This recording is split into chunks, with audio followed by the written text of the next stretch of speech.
ውድ የቻናላችን ቤተሰቦች የሰዓቱን የብርሃን ዜናዎችን እናስደምጣችኋለን። አብራችሁ እንድትቆዩ በአክብሮት እንጋብዛለን።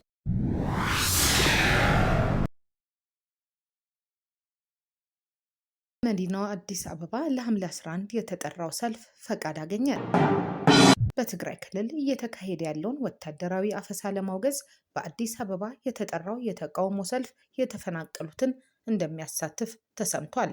በአዲስ አበባ ከተማ ለመጪው ሐምሌ 11 ቀን 2018 ዓ.ም የተጠራውና በህገወጥ ወታደራዊ ምልመላ እንዲሁም በሰላማዊ ዜጎች እስር ላይ ያተኮረው የተቃውሞ ሰልፍ የመንግስትን ፍቃድ ማግኘቱንና በከተማዋ የሚገኙ በርካታ የትግራይ ተፈናቃዮችም በሰልፉ ላይ እንደሚሳተፉ ታውቋል።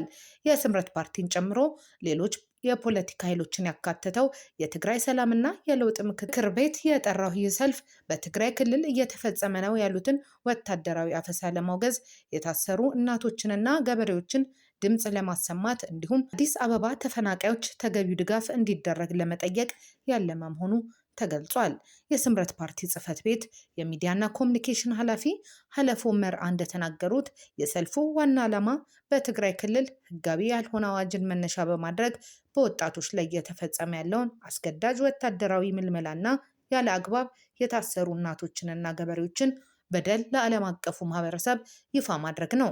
በተጨማሪም የኢትዮጵያ ብሔራዊ ምርጫ ቦርድ እውቅና የነፈገውን የህወሓት ቡድን የፕሪቶሪያው ስምምነት ፈርሷል በሚል እያከናወነ ያለውን ተግባር ለማውገዝ የፌዴራል መንግስት የበኩሉን ኃላፊነት እንዲወጣ ለመጠየቅና በጦርነት ምክንያት ተፈናቅለው አዲስ አበባ የሚገኙ የትግራይ ተወላጆች አስፈላጊውን ሰብአዊ ድጋፍ እንዲያገኙ ለማስቻል እንደሆነ ኃላፊው አስረድተዋል። የአሜሪካ ዩኤስዲኤ ለኢትዮጵያና ሱዳን የ$235 ሚሊዮን የምግብ እርዳታ ፈቀደ። የአሜሪካ ግብርና መስሪያ ቤት ዩኤስዲኤ ለኢትዮጵያና ለሱዳን የሚውል እስከ $235 ሚሊዮን የሚገመት አስቸኳይ የነፍስ አድን የምግብና የአልሚ ምግብ ድጋፍ ስምምነት ማድረጉን አስታወቀ። ይህ በካቶሊክ ረድኤት ድርጅት ሲአርኤስ በኩል የሚከፋፈለው እርዳታ ከ110,000 ሜትሪክ ቶን በላይ በአሜሪካ የተመረቱ የግብርና ምርቶችን ያካተተ ነው። ድጋፉ በግጭትና በተፈጥሮ ቀውስ ሳቢያ ለከፍተኛ የምግብ እጥረት የተጋለጡ በሚሊዮን የሚቆጠሩ የምስራቅ አፍሪካውያንን ለመታደግ ያለመ ነው። የካቶሊክ ረድኤት ድርጅት ሲአርኤስ ፕሬዚደንት ሾን ካለሃን ድጋፉ ለተቸገሩ ቤተሰቦች ወሳኝ በሆነ ወቅት ላይ መድረሱን ገልጸው እርዳታው በአግባቡ ለተረጂዎች እንዲደርስ ጥብቅ ቁጥጥር እንደሚደረግ አረጋግጠዋል።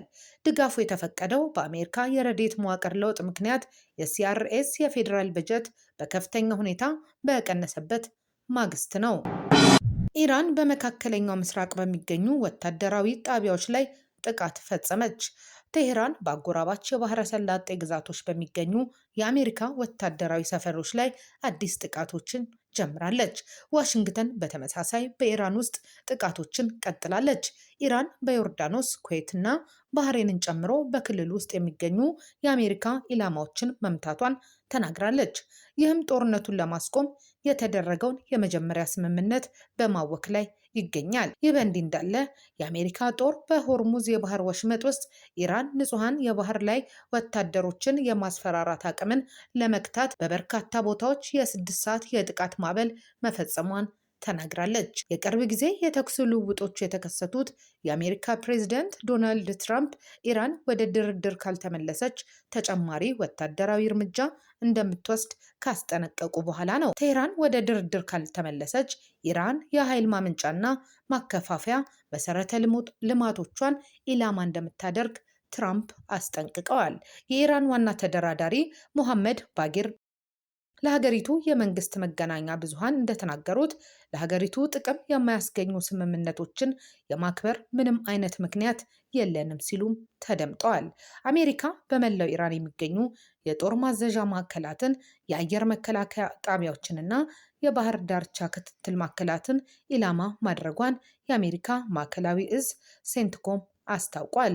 የኢራን ጦር በበኩሉ በዮርዳኖስ የሚገኙ የአሜሪካን የመገናኛ ስርዓቶችና የነዳጅ ማከማቻ ጣቢያዎችን ኢላማ ማድረጉን ገልጿል። የኩዌት ወታደራዊ ኃይል የኢራንን የድሮን ጥቃቶችን ሲያከሽፍ፣ የባህሬን የውስጥ ጉዳይ ሚኒስትር ደግሞ ዜጎችን ከኢራን ጥቃት ለመጠበቅ ወደ አስተማማኝ ቦታ እንዲሄዱ አሳስቧል። ዛምቤዚ ባህር ሰጥሟል የተባሉ ኢትዮጵያውያን በሕይወት ተገኙ። ባለፈው ሰኞ ማታ ከዛምቢያ ወደ ቦትስዋና ለመሻገር ሲሞክሩ ዛምቤዚ ወንዝ ውስጥ ሰጥመዋል ተብለው ከተጠረጠሩት 10 ኢትዮጵያውያን ወንዶች መካከል 5ቱ በሕይወት መገኘታቸውን አንድ የዛምቢያ ድረገጽ ዘገበ።